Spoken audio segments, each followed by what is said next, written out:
Little and few. आज little और few का कंडीशन देखेंगे, ठीक है। देखिए दो वर्ड है हमारे पास, एक वर्ड है लिटिल और एक वर्ड है फ्यू। दोनों में ज्यादा का फर्क नहीं है, दोनों मात्रा को दिखाने वाले वर्ड है। एक वर्ड हो गया लिटिल और दूसरा वर्ड यहां पे लगा दिए फ्यू। ध्यान से देखिए, बस एक चीज हमेशा आपको ध्यान में रखना है कि लिटिल जो होगा ये अनकाउंटेबल नाउन के साथ आएगा और फ्यू जो होगा ये काउंटेबल नाउन के साथ आएगा। ये ध्यान देने वाली बात है, ठीक है। तो लिटिल के ब्रैकेट में लिख लीजिएगा अनकाउंटेबल नाउन और फ्यू के ब्रैकेट में लिख लीजिएगा काउंटेबल नाउन। और ये हमेशा आपको ध्यान रखना है, यहां से नंबर कटने का बड़ा प्रबल संभावना होता है। तो यहां पे लिख लेते हैं लिटिल, ब्रैकेट में लिख लेते हैं UCN मतलब अनकाउंटेबल नाउन, और फ्यू के ब्रैकेट में लिख देते हैं काउंटेबल नाउन। काउंटेबल नाउन में भी कैसा काउंटेबल नाउन? PCN मतलब प्लूरल काउंटेबल नाउन। जब फ्यू है तो सिंगुलर काउंटेबल नाउन थोड़ी होगा, क्या होगा हमेशा प्लूरल काउंटेबल नाउन ही ना होगा। दोनों का नियम बिल्कुल एक जैसा है, बस ये ध्यान में रखना है, बाकी नियम में कोई फर्क नहीं है। अब जरा ध्यान से देखा जाए, तीन वर्ड हमारे पास हैं। एक वर्ड हमारे पास है बउआ जी लिटिल, बेसिक वर्ड है हमारे पास लिटिल। दूसरा वर्ड है इसमें AN लगा दिया जाएगा, तो वर्ड क्या बन जाएगा? A little. और तीसरा वर्ड है इसमें द लगा दिया जाएगा, द लगा देंगे तो वर्ड क्या बन जाएगा?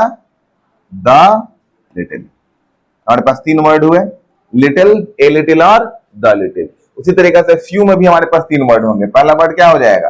फ्यू। दूसरा वर्ड होगा आपके पास अ फ्यू और तीसरा वर्ड आपके पास हो जाएगा the few. Few, a few और द फ्यू। तीन वर्ड हमारे पास हो गए।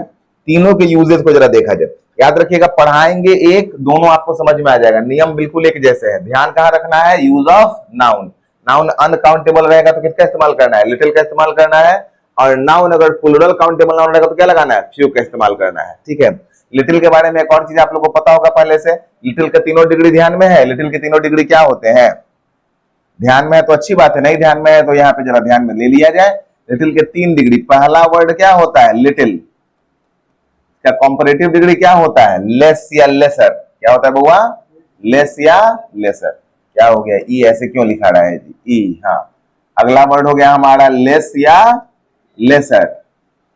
इसका सुपरलेटिव क्या होगा? ध्यान में है? लीस्ट। क्या हो गया? लीस्ट। कोई दिक्कत तो नहीं है? तीनों वर्ड हो गया, लिटिल, लेस या लेसर और लीस्ट। और फ्यू का तो याद होगा, फ्यू, फ्यूअर और फीवेस्ट। तो इसमें तो कोई टेंशन है नहीं, याद रखिएगा। यहां क्यों लिखवा है? लेस और लेसर, सॉरी, लेसर में डबल एस होगा, लेसर में होगा बउआ जी डबल एस। हाँ, अभी तक वो चिपका दिए होते, ठीक है। लेसर, तो लेस या लेसर दोनों क्या है? कंपैरेटिव डिग्री है। दोनों के बाद दैन लगा सकते हैं, ये काम का नियम है। अगर बोल रहे हैं अलग से और एम्फेसिस दे के बोल रहे हैं तो इस पे क्वेश्चन आएगा, ध्यान रखा जाएगा। कई बार क्या करेगा, आपको दे देगा, ठीक है, no less than 50 boys were present in the class. ध्यान से सुनेगा क्वेश्चन फिर से, no less than 50 boys were present in the class. गलत है कि सही है? 50 बॉयज काउंटेबल है क्या अनकाउंटेबल? काउंटेबल है, तो लिटिल का इस्तेमाल करेंगे कि फ्यू का? गलती हो गया ना, वहां पे होना क्या चाहिए था? No fewer than 50 boys were present in the class. हमेशा ध्यान में रखिएगा। इसलिए बोलर पढ़ के, चूंकि आदत है हम लोग को लेस देन पढ़ने का, तो पढ़ के वाक्य सही लगता है और अर्थ भी आ जाता है। यहाँ पे हमेशा ध्यान देना है, लेस देन या लेसर देन अगर आ जाएगा तो आपको ध्यान देना होगा वहां प्लूरल काउंटेबल नाउन नहीं होना चाहिए, अनकाउंटेबल नाउन होना चाहिए। और यहाँ पे फ्यू का फ्यूअर और फ्यूवेस्ट कोई दिक्कत तो यहाँ पे है नहीं। अब जरा ध्यान से देखा जाए, पहला वर्ड हमारे पास है लिटिल और फ्यू। ध्यान से देखा जाए तो लिटिल और फ्यू दोनों के रूप आपके सामने है। लिटिल का मतलब होता है बउआ जी ना के बराबर, इसका मतलब होता है ना के बराबर। हम लिखते हैं ऑलमोस्ट जीरो। ध्यान दीजिएगा, जीरो नहीं दिए हैं, क्या लिखे हैं? Almost zero. मतलब जिसका कोई वैल्यूएशन नहीं है। हम ये नहीं कह रहे कि वो चीज नहीं है, जीरो है, उसका कोई वैल्यूएशन नहीं है, उसको कहा जाएगा लिटिल। और उसी को क्या कहा जाएगा? फ्यू। ऑल लिटिल का मतलब होता है सम। सम समझते हैं? कुछ, कुछ उसका वैल्यू है। और इसी तरह का फ्यू का भी मतलब क्या होता है? कुछ, कुछ उसका वैल्यूएशन है। द को समझाते 1 मिनट के बाद। पहले उदाहरण के तौर पे देख लिया जाए इसको जरा ध्यान से। अगर कोई व्यक्ति कहता है, ध्यान से देखिए, I please help me, I have dash money. पहले बताइए बउआ, मनी जो वर्ड है ये काउंटेबल है कि अनकाउंटेबल है? अनकाउंटेबल है ना, पक्का कसम से? जाहिर सी बात है, मनी को नहीं गिन सकते हैं। पैसा को गिन सकते हैं, रुपया को गिन सकते हैं, डॉलर गिन सकते हैं, मनी को गिन नहीं सकते हैं। मनी का वैल्यूएशन होता है। वो मोदी जी आके अगर बोल देंगे कि आज के बाद 500 रुपए का जो नोट है गयो तेल लेने हैं, खत्म, वैल्यूएशन समाप्त। तो please help me, I have dash money. अब बताइए कि कोई व्यक्ति आपसे वाक्य बोलेगा तो उसके पास पैसा होगा या कुछ पैसा होगा या बिल्कुल पैसा नहीं होगा? कुछ पैसा होगा। तब तो आप सबका स्थिति यही है, आप लोग रोड पे बोलते चलते होंगे, किसी के पास यहाँ से ज्यादा पैसा है या जरूरत से ज्यादा पैसा है? कुछ पैसा ही हम सबके पास है। हम सबके पॉकेट में उतना ही पैसा है कि हमारा काम चल रहा है। अब कोई आपके पास आके बोले कि भाई सुना ना यार, थोड़ा मदद करो, पास मात्र 1 लाख रुपया है, और चट से चट कर यहाँ पे 100 रुपया है, हमसे मदद मांग रहा है। कोई आपसे मदद मांग रहा है मतलब पैसा उसके पास नहीं है, और अगर है तो वो पैसा उसके लिए नहीं के बराबर है। जैसे अगर किसी के पॉकेट में 1 रुपया है, फिर 2 रुपया हो, और उसको खाना खाना है होटल में जाके, कैसे खाएगा बेचारा? भूख लगा हुआ है, 1 रुपया में खाना थोड़ी मिलेगा, तो पैसा उसके लिए क्या हो गया? नहीं के बराबर। तो अगर कोई ऐसा कह रहा है प्लीज हेल्प मी, कृपया मेरी मदद कीजिए, अगला लाइन होता है मेरे पास पैसे नहीं है। यही लाइन होता है। कभी रोड पे कोई आपसे मांगता है, बोलते हैं चाचा इधर सुनिए ना, 100 रुपये का व्यवस्था हो गया, 10 रुपये और दीजिएगा तो पौवा खरीद लेंगे। ऐसा होता है? ऐसा नहीं होता है ना। हमसे क्या बोलता है, भाई जी बिल्कुल पैसा नहीं है, 10 दिन से खाना नहीं खाए हैं। अब आपके जैसा अगर कोई मिल गया, ठीक है, नया नया दरिया दिल आदमी, तो निकालिएगा, दे दीजिएगा, जाके पौवा ले लेगा उधर से। ठीक है कहानी। तो ये समझिएगा, क्या बोलेगा? Please help me, I have, तो यहाँ पे होना चाहिए पैसा नहीं है। पैसा नहीं है तो ऐसे मौके पे हमारा आंसर क्या होना चाहिए बउआ? लिटिल। क्या होना चाहिए? लिटिल। ये व्यक्ति बोलेगा आई हैव लिटिल मनी, मतलब मेरे पास पैसा नहीं के बराबर है। सेंस को जरा देखा जाएगा। अब थोड़ा सा हम आपको चेंज करते हैं, ठीक है। अब दूसरा सेंटेंस हम आपको देते हैं, ठीक है। कोई व्यक्ति कह रहा है आई have dash money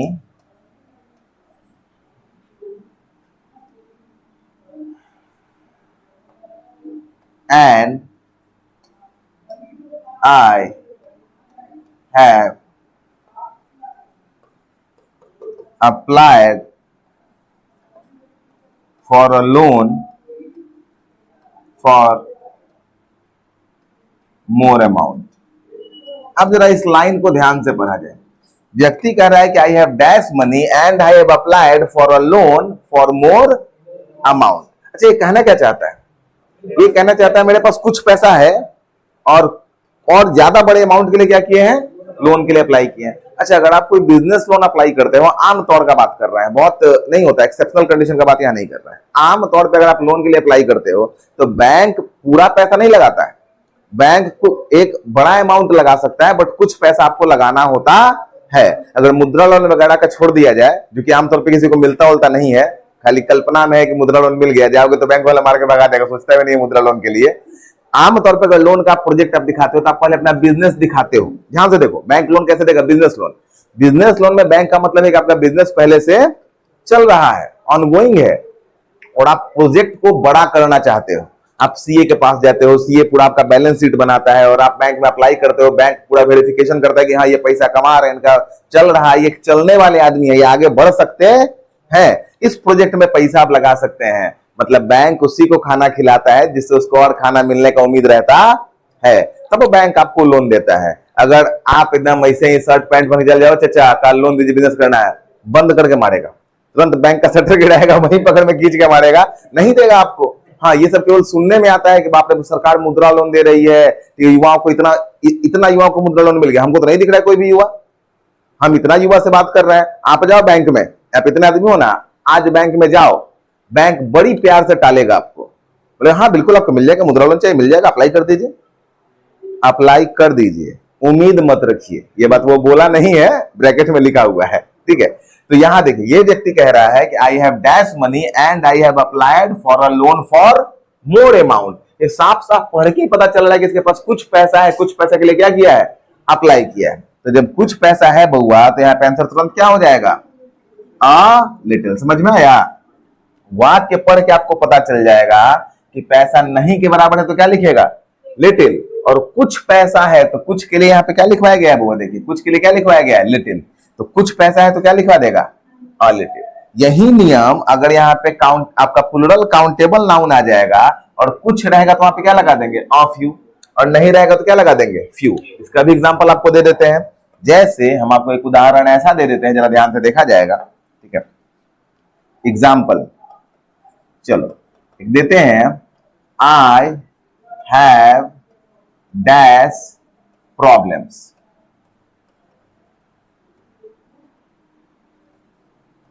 Here, so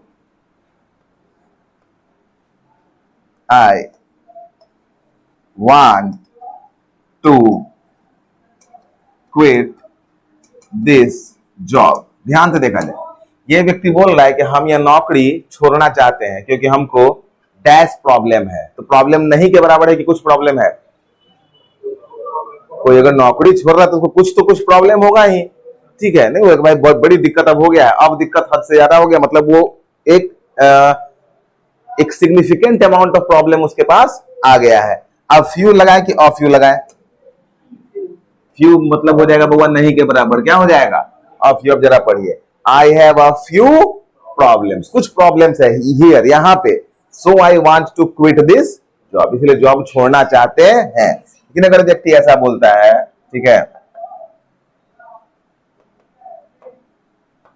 कोई दूसरा व्यक्ति बोल रहा है, आई have dash problems with my new roommate, he is a nice guy. ध्यान से पढ़िए, अब सेंटेंस में पॉजिटिविटी आ गया। अब ये क्या कहेगा कि अच्छा आदमी, हमको कुछ दिक्कत है उससे, ऐसा थोड़ी बोलेगा। तो अच्छा आदमी उससे कोई दिक्कत नहीं है, अरे हल्का फुल्का 1-8% तो किसी दुनिया में दिक्कत हो ही जाता है, वो तो अपने भाई में हो जाता है, ऐसे है ना बोलेगा। मतलब वो दिक्कत को कहां लेके जा रहा है बेटा, निगेटिव में लेके जा रहा है, नहीं के बराबर लेके जा रहा है। तो यहाँ पे उसको क्या लिखना होगा, वेरी गुड। यहाँ पे क्या लगा देगा वो, few. I have few problems with my new roommate, he is a nice guy. तो आपको वाक्य पढ़ के पता चल जाएगा कि वाक्य में लेखक पॉजिटिव व्यू में जा रहा है या निगेटिव व्यू में जा रहा है। पॉजिटिव व्यू में जाएगा तो जब वो नहीं के बराबर दिखाएगा तो लिटिल या फ्यू का बात करेंगे, और जब थोड़ा बहुत अमाउंट आने लगेगा तो वहां पे अ लिटिल या अ फ्यू का बात करेंगे। बस ध्यान देना होगा कि आगे का नाउन कैसा है, प्लूरल है या अनकाउंटेबल है। अब अगर इस पूरे को एक साथ देख लीजिएगा तो बड़ा फायदा हो जाएगा देखने में। आराम से देखिए, समझ में आ गया। देखिए पूरे पे एक नजर एक साथ देख लिया जाए, यहां से लेके यहां तक पढ़िए तो चारों को क्लियर है। कहां लिटिल कहां फ्यू, अरे आप कहिए हम पूरा बोर्ड नीचे कर दें। अब हमारे पास बच गया द लिटिल और द फ्यू। समय है तो उसको आज ही डील कर देते हैं, समय नहीं है बिल्कुल समय है, समय बचा हुआ है, फटाफट इसको लिख लिया जाए, फिर अगले वाले हिस्से को डील कर देते हैं।